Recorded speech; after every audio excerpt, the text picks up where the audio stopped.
Creating a missional culture in your church. Author JR Woodward is up next with his advice, but first, one message. Looking for a small group curriculum for your church that really works? Living Compass is brand new, and it offers a way to bring real transformation into your congregation. Living Compass focuses on wholeness and wellness, and you can check them out at livingcompass.org. Okay, here's your program. Hi everybody, I'm Chris Yaw. Welcome to ChurchNext. It's a place where Christians come to learn from dynamic and innovative ministry leaders.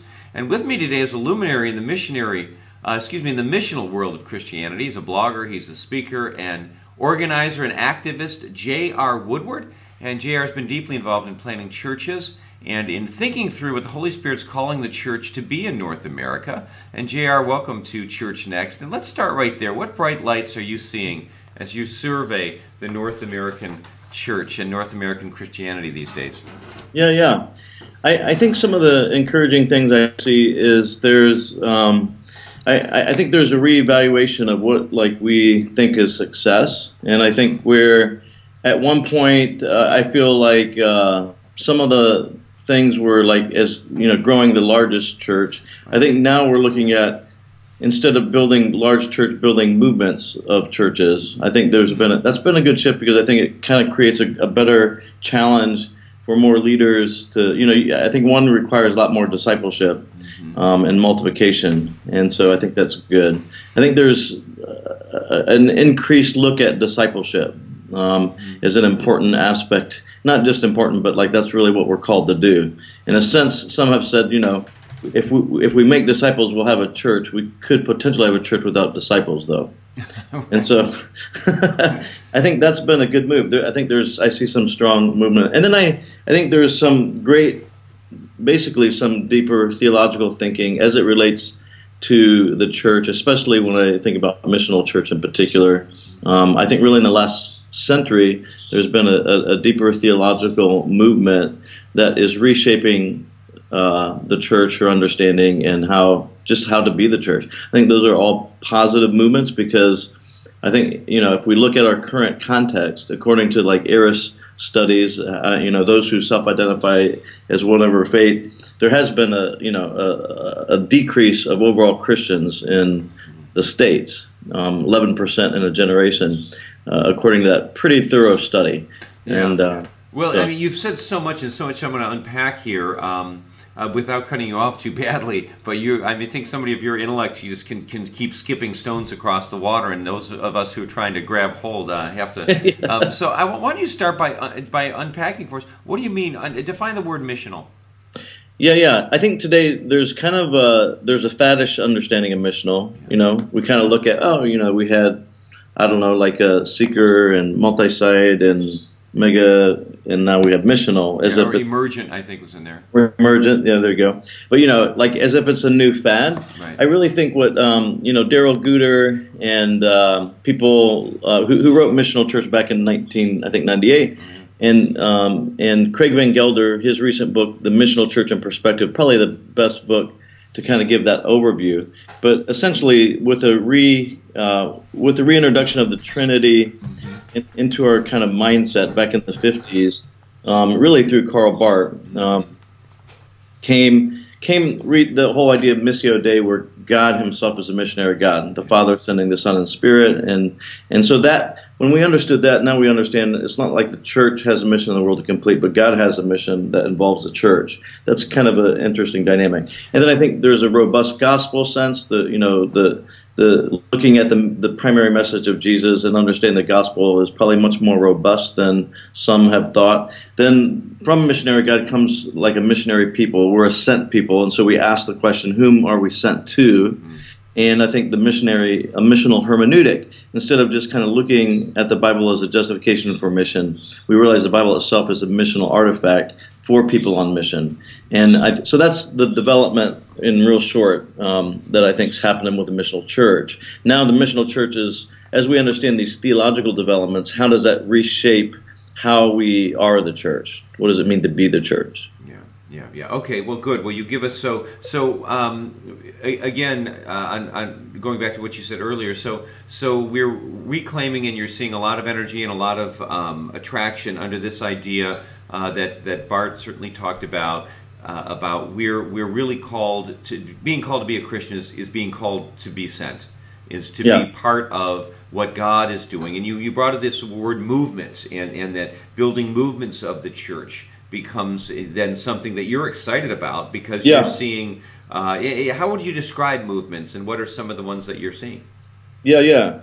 Well, I think you see a few different, I would say movement, instead of like a mega, is you're kind of multiplying churches, so instead of just kind of growing a church at 10,000, like before I came to LA, like, do I want a church at 10,000, or do I want 20 churches of 500? That kind of connect together. Which one's going to cause me to make more disciples? Which one would be better answer the question, if God's reign were to be fully realized in this particular neighborhood that we live, if that's the question, who could accomplish that better? So I think what's happening is, like, you're starting to see that a movement of churches that connect in various ways. So you can see it in the city. I mean, there's things in LA. There's John Tyson Trinity Church in New York City, where they have really, it's like a multi-congregational approach. And so each congregation has, their own leadership, but they kind of sometimes pull together all of the neighborhood churches, every 6 weeks or every 2 months. And then missional, I think network beyond that is like, I've been a part of co-founding Ecclesia Network, which is just a network of missional churches and leaders. That's one form. Acts 29 is another kind of form of network that you see out there that is multiplying churches and putting emphasis on new church plants versus just bigger churches. You're almost getting, I mean, it's almost coming around to, what we call denominations, where you have Lutherans and they have certain, churches in the area, and every once in a while they get together and have a convention or whatever. But I mean, it's kind of going back to this idea that, we may be able to build disciples more effectively in a smaller group. That a church of 500 people may be kind of an optimal size for being able to say, okay, gang, we've got our own pastor, we've got our own community of people that we know, instead of 10,000 that you'll never be able to meet and be in a real relationship with, and be able to then establish kind of relationships that you need in order to go out and do the work. That's right. I even think maybe slightly smaller might be optimal, but you're right. We've gotten away from the idea that, number one, that the pastor or leader knows their people, and that the people know their leader. Yeah. I mean, in a bigger church, I don't know, you can't even hardly get an appointment with your leader. So yeah, I mean, you read of some of these churches that the pastor takes a helicopter from one site to the other, and really ducks out before they have to shake hands or do anything like that. Is a really interesting way of ministry. Yeah, and I have to wonder. There's probably some good reason where Paul wrote Timothy and says, "Know those from whom you learn." I don't know how you can know somebody if you're actually never in their presence and actually get to look at their lives at a very close level. So I think we really do need to get back to where shepherds know their sheep and sheep know their shepherds. Yeah. I think we might avoid some of the issues that we've continually faced with large churches and structures, to be honest, that I don't know that anybody was meant to be. I think maybe we get into structures at some point, but I think we can kind of create structures, and good people can be put in them and become less good as a result, just because of the structure. So we create structures, and they recreate us in the process. Yeah. So that this is, we get back to the question which had to do with movement. So this may be a movement that you see coming that's really strong. But I want to get back to something you said earlier, JR, because I've always been such a huge bullhorn about this. I mean, the idea that America doesn't know Jesus is not the right question. The idea that people don't necessarily need to be told who this Jesus person was. They need to learn how to be disciples. Yeah. And that this is the real problem that has rocked Christianity in North America for centuries, is that we're a mile wide and we're an inch deep. That going deeper is really the answer. Yeah, and I think that this is where I feel like how we approach leadership and how we even structure the church actually will be quite determinative as it relates to if we're going to make disciples well. I think there's really, if you want to look at from a sociological point of view, I think it was kind of, I'm not sure if Organic Church, who the author was, but he talked about, and he uses a sociologist to do this, but talks about kind of 4 different social spaces. We have the intimate space, the 2 or 3 people that we really are totally vulnerable with. We have the personal space, which is kind of like the 12. We have that social space, which is kind of like the 20 to 50, the old oikos, like extended family type. And then we have the public space, which would be kind of the larger space. I think we need to see, what does discipleship look like in each of these spaces, and what are these spaces kind of, what's the best way for discipleship to operate in these spaces? And I think when we answer that, we'll get a long ways toward really making disciples well. Yeah. I'm really curious as to your insight on traditional churches. I mean, I'm a pastor of a traditional church. There are a lot of them out there when you look at all the denominations that exist in North America, and we're in such a thick transitional space right now. We're seeing younger people. You alluded to this new research that was out showing that now whether or not fewer people are identifying as Christian or not as Christian, you almost wonder, JR, if the social stigma of saying none of the above has been removed. So that people who really would have answered none of the above but were worried about what their family would say, if this isn't kind of a healthy kind of cleansing. But how do we go about remaking our congregations into places that are going to be, address the spiritual side and the spiritual hunger of younger people?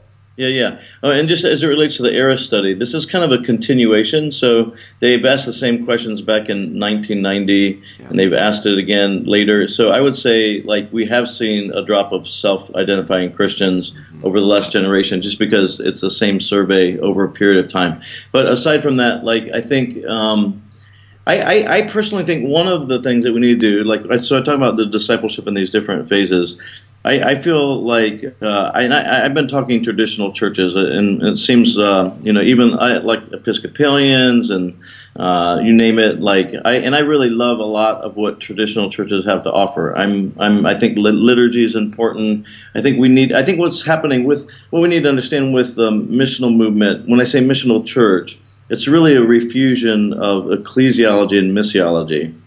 And I think so. What you have is in Christendom, the church has developed some good, rich things in how to be the church. And missional, really, the missionary element was always somewhere else. We kind of sent the missionaries elsewhere. We didn't really, quote, need missionaries here, or at least in our thinking, but we sent them through missionary society. So those types of people were outside. Kind of had the pastor teachers here, and your evangelists and your apostles were elsewhere. Yeah. I think missional church is really bringing the richness of these things together. So if you just bring the missional part, and we don't understand the richness that the ecclesiology that's developed in a lot of denominations and traditional churches, then I think we're going to miss kind of the wholeness that we can get. So I think there's, when it comes to kind of the weekly gathering, I feel like some of the rich liturgy needs to be understood and maybe contextualized, and maybe get beyond just kind of a rote thing like it can become. That it's really filled with the Spirit and life, because it's such a rich history to hold to there.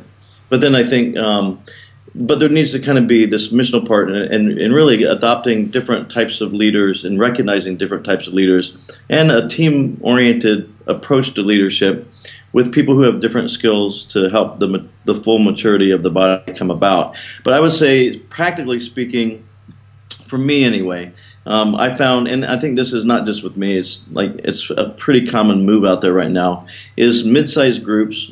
In other words, how many can fit into a living room? It might be different contexts, but essentially that social space I talked about earlier, that 20 to 50. I think that group of people doing life together and adopting what I would call communal rhythm of lives, or communal rules of life, that really grab our heart. They're bodily oriented. They reshape our identities and reshape our desires toward God and His kingdom. And so entering concrete practices that reshape us, that give us the right identity, and as we kind of have the right identity, that reshapes who we are, and so forth and so on. So I think that's one way to do it, and in that social space.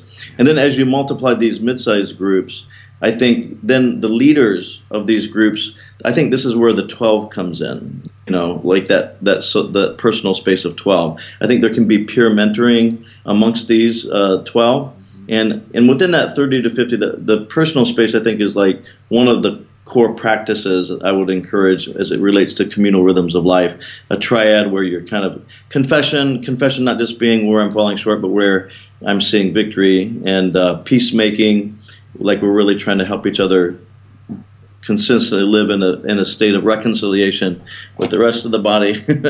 Anyway, so that I think that mid-sized group, multiplying that, having a communal rhythm of life, finding a way to emphasize discipleship through the 12, and then the public gathering with the richness of the liturgy and the meaningfulness of that is part of what I see in doing that. And well, but you go to to traditional congregations that have been around for a while, and you start talking that vocabulary, you're going to lose a lot of people. I mean, because it seems to me that there is there's a youth involved. There's an age thing involved, and certainly there is a cultural thing involved in helping to move a congregational to become more missional. I mean, we have a hard time getting people even to come, to church more than once a month, much less trying to, I mean, we're really battling against powers and principalities, aren't we? Yeah. Well, and I think so. Like there is a cultural element there, but I would say this: like, what gives me hope is, like, I was just visiting an Episcopalian church near Knoxville, Tennessee. I mean, the average median age is 53, and I see this kind of feisty young, or older 83-year-old woman. I see a 91-year-old man. I'm kind of delivering some of these things to them. Now, not without its kind of nice, kind resistance at times, but in a little bit of time, like 2 days after the service, we they also asked me to kind of, share the homily. And so I share it, and this was kind of the coolest thing is, like, as I'm kind of shaking hands, this 91-year-old man who was kind of historian, very weighty person in the congregation, who was probably giving me kind of the most pushback in some ways. He's leaving the message that Sunday, and he goes, this is the first time I've cried at a service in a long time. And he goes, he essentially then said some things to help me say that what I was saying yesterday, he's receiving now. And I'm like, this guy's 91 years old, and that's pretty powerful. So I mean, all that to say, like, I feel like God, obviously God can do anything, but you're right, like it's not the same in every case, but like, we have to deal with cultural issues, and that's a huge part of what I write about in creating a missional culture. I do think we have to identify, and one of the biggest things I think we don't think about when it comes to making disciples is the power of the congregation and how it shapes us, and either pulls us to our base instincts or helps us to live out to our redemptive potential. And so we think about it too individualistically, not enough communally, in realizing that each church does have a culture, and you can just about feel it when you come. If you visit a lot of churches, and that ethos is what needs to change. And I think we need to grow in that, and that's why I've taken some time to write about that. Okay, so and I like the name, creating a missional culture, because you see that this is something that the Spirit's doing, that there is a broader movement towards mission. That is a recovery of what the God of the Hebrews has always been about. Is about sending people to be good news, to be light, to be redemptive, to be reconciliatory. And so when you go to you mentioned established church in Tennessee, when you go and congregations call you to come in to say, look, we do want to create a missional culture here, how do you begin doing that? Yeah, well, I think first is kind of helping them understand what are the different elements that make up culture, and just even helping them understand and assess their own culture. So, and I think what make up the elements of a church culture? Yeah, the way I kind of describe it, and I like to put these elements, if you will, on a Celtic cross. And the reason, like, I want to do that is because I think we need to realize that the church is more than just an organization. Mm-hmm. It's a living organism. It's human and holy, has divine roots, but it's also a social organization. So it's kind of like we can forget that quite easily, and just start to get into the mode of, my role and what I do instead of looking for what God's doing. So I purposely put it on a Celtic cross, and also is a good way to remember the different elements for me. And then I also put a dove coming down, because I think we need to know Christ is a foundation, and he's the one who instituted the church, and the Spirit constituted the church, and those are important elements to remember. But before we go into looking at it from an anthropological point of view. But I would say, how the Celtic cross has that inner circle. Yeah. So for me, the two pretty key things, one is language. Leslie Newbegin, kind of missiologist, talks a lot about the importance of language. Let me just kind of give you a little tiny thing. It's not a huge thing, but it's indicative of, do we understand ourselves to be the missional church? A lot of people talk about, let's go to church. Now, again, it's such a rote part of our vocabulary, but it also, it shapes us. We think church is something we go to, and so what happens? If that's something we go to, what happens when we come out of that? We no longer think of ourselves sometimes as the church, and we kind of go on our normal life. So church is something we go to instead of something we are. Now, there is the gathered church. I'd rather say, let's go to the service, that we're weekly gathering, weekly service, but not because there's a gathered and the scattered church. So that's kind of where language in a very small. The other day, I kind of mentioned how we use sometimes the word volunteers. I have I didn't go into this in a talk I was giving the other day, but I just said, I mentioned on an aside, I'm not that, some people call volunteers, and someone caught it, came up to me afterwards, like, what were you trying to say about volunteers? Because I'm always trying to get volunteers. Well, think about the word volunteer as opposed to some of the scriptural words that were given, like of who we are, priests. Like we're all the priesthood of all believers. What does that mean? What if, or there's, and I'm not saying we have to necessarily use those exact words, but there's a church, say for example, like Erwin McManus's church, who, when you become active member, you're staff. Now, how does that word change things from volunteer to staff? Right. All of a sudden, it's an identity issue, and then you think about it differently, right? If I'm a volunteer, I can choose to give my time, or I don't have to. If I'm part of the body, if I'm a body part, if I'm a priest, it's not like a choice. I'm part of this body. This is something I'm called to do. And so these are where such an important point. I don't mean to cut you off so much, but I think that one of the big things that afflict established congregations today is this sense that we have a paid clergy, and we're contributing their retirement, and they come in and they do the services for us. Whether they be worship or services in the broad sense, and so we just really are kind of consumers, which is a big buzzword when we talk about these kinds of things. But what you're trying to suggest is that we really need to reclaim, to liberate the laity, to incorporate what God means by calling all of us into community to be the mission of God. Yeah, in fact, I'm interested because I love that idea of calling everybody who goes to your church staff members. But I'm interested in any other ways that you have seen come across that help us build that kind of stronger investment. Apathy in churches is too big, and the sense that somebody else will do it is too big, and we need to build that sense of this is all of ours.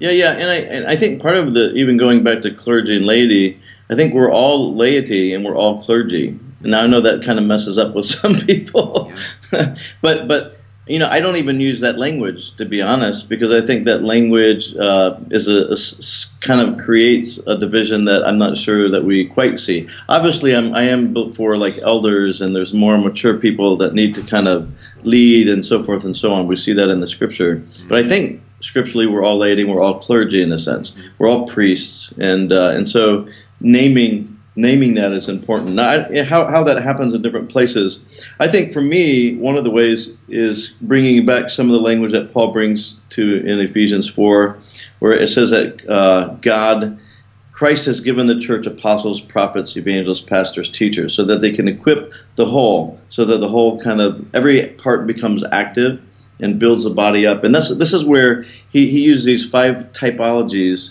and ties it into the maturity of the church. Now, what's interesting about the Ephesians passage is in Ephesians verse 4:1. He talks about these gifts in the sense of using the word calling, and he even talks about everybody having kind of a sense of calling here. Other passages of gifts, 1 Corinthians 12, for example, the key word is manifestation gifts, or Romans, the word praxis. And so what I find is, like, I actually think that the more I've studied Ephesians in that book, the more I really am believing that most everybody fits into one of these typologies, not necessarily as a leader, but in these 5 typologies as a sense of calling. And the other gifts are kind of, and these, by the way, are people gifts. They're not gifts that you're given, so that's where that it makes sense, because when our vocation is really part of us. The other gifts are kind of given, I think, to help us live out those various callings. So I think, for me, even at that fundamental social size, when you have a communal practice that kind of orients it around the telos of one of these 5 equippers, that you start to see budding evangelists, budding teachers, budding pastors, budding prophets, budding apostles, and you start to kind of call that out of them in a sense. And there's that continuum of player-coach. I don't think everybody's designed to be a coach or a leader and equipper, but everybody's kind of, we're really to live out all of these things. We're to teach one another, care for one another. We're to share our faith with people. We're to kind of challenge each other, and we're to kind of, live in our calling. So it doesn't matter which one you start to self-identify with, but I just think as that would be one way for me to kind of see that happen, as people start to identify with one of these typologies and kind of live it out and appreciate that strength. Okay. And that would be controversial for some, but we could talk about that too. Well, so getting back to, my initial question was, how do you begin creating a missional culture? You said the first thing we need to do is understand culture. Yeah. And then you kind of got into this sense that we need to understand the different roles. You went into Ephesians of what it means to be called, and how we have all been given a set of gifts that may put us in one of these categories. Yeah. So going back to the elements, we started with that whole language thing. So we were talking about the cross. So language is important, and I think that's the point. Making then I'll go to the other elements. The other element that I put on the inside of the cross, that the inner circle, is artifacts. Artifacts are just any cultural goods, anything that we create. So we can kind of examine the artifacts of any congregation, the songs that we sing. The Bible is is a holy human artifact, the bread and the wine. So we're looking at our artifacts. These kind of are central to culture. Now, how these are interpreted, I think on the upper level of the cross I have narrative, and the idea that we all live in some narrative. Now, I think we always have to ask, are we living in God's narrative? I mean, if you look at Israel and, look at Abraham's call, did Israel understand that call? That I'm going to bless you, and through you bless the nations. No, they kind of thought, no, we're this is a privileged people. Well, either they thought it and rebelled against it, or they just didn't understand what it was. Yeah. So that narrative is pretty important, like what narrative that we're living under, and we need to kind of emphasize that. The other part of the cross is rituals, and that's really asking the question, what are our core practices? Then institution. Now there are some people in missional church that kind of have a problem with the word institution. I don't have a problem, because institution is just kind of, could be defined sociologically as 2 or 3 people doing the same thing over a period of time. A marriage is an institution, 2 people. You got politics wherever you have institution, but institution creates stability, and institution really is. And I go deeper into this. So institution, and then ethics. So when you look at narrative, I kind of think of what's our theology, what's our stories, the stories happening in the congregation, and what is our doctrines, or those things that we